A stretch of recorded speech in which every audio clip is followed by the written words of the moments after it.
ఈరోజు రాజకీయ వ్యవస్థ మనకు కావాలి, మనం రాజకీయంలోకి వెళ్ళిపోదాం, మీరందరూ కూడా రండి అని ఎవరైతే మరి పాస్టర్ అభినయ్ గారు, పాస్టర్గా పిలువబడుతున్న లేదా చెప్పుకుంటున్న అజయ్ బాబు గారు, వీరిద్దరూ మాట్లాడుతున్నారు. మరి వీరు పాస్టర్లా ఏంటనేది నాకు తెలియదు, మీకే తెలియాలి. ఇక విషయానికి వస్తే అదేంటంటే, ఒకవేళ రాజకీయ సపోర్టే మనకు కావాలి అంటే, రాజకీయ వ్యవస్థే మనకు ఉండాలి అంటే, ఆల్రెడీ పార్టీని ఎస్టాబ్లిష్ చేసి కొన్ని వేల లక్షల కోట్లను తీసుకొని వచ్చి ప్రజా సేవ కొరకు ఉపయోగించిన డాక్టర్ కేఏ పాల్ గారు మనకు ఉన్నారు. మరి రాజకీయ సపోర్టే మనకు కావాలి అంటే, ప్రవీణ్ పగడాలన్నయ్య గారి కేసు విషయంలో హైకోర్టులో కేసేసి తను ఎంతో వాదిస్తూ తన యొక్క శక్తి మేరకు పనిచేస్తున్న ఆయన దగ్గరికి వెళ్ళి రాజకీయ సపోర్ట్ మనం కోరుకోవాలా?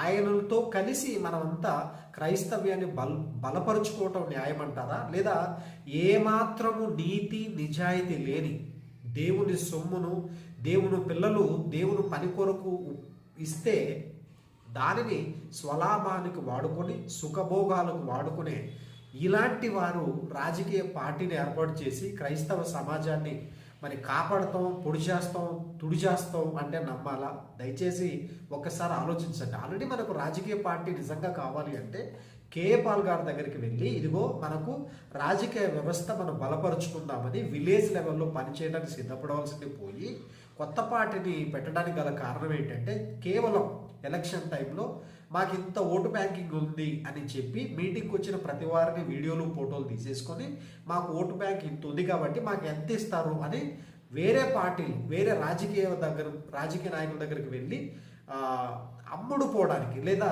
మనందరినీ అమ్మి వేయడానికి చేస్తున్న కుట్ర అని నాకు అనిపిస్తుంది. అవునా కాదా? మీరు కూడా విఘ్నులుగా ఆలోచించండి.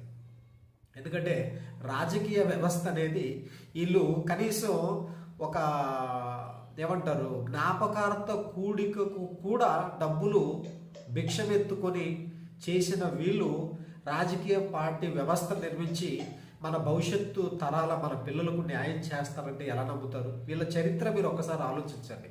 లక్షలాది రూపాయలు దేవుని పిల్లల కొరకు ప్రాణాలు పోతున్నాయని మణిపూర్లో అని ఇస్తే దాన్ని లేదా ఆ రక్తపు కూడు తిని బ్రతుకుతున్న వీర మనకు రాజకీయ నాయకులుగా నిలబడేది.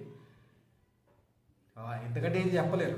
ఒకసారి ఆలోచించమని అడుగుతున్నాను. నేనైతే వీళ్ళను ఎట్టి పరిస్థితుల్లో నమ్మను. ఎందుకంటే వీళ్ళు మోసగాళ్ళు అని క్లియర్గా ఇన్ఫర్మేషన్, బ్యాక్గ్రౌండ్ హిస్టరీ కావచ్చు, ఇప్పుడు వాళ్ళు మాట్లాడుతున్న విధాన శైలి కావచ్చు, దీన్ని బట్టి నాకు అర్థమవుతుంది. మీరు కూడా ఒకసారి ఆలోచించమని కోరుకుంటున్నాను. అయినా కూడా మోసపోతాం మేము అనుకుంటే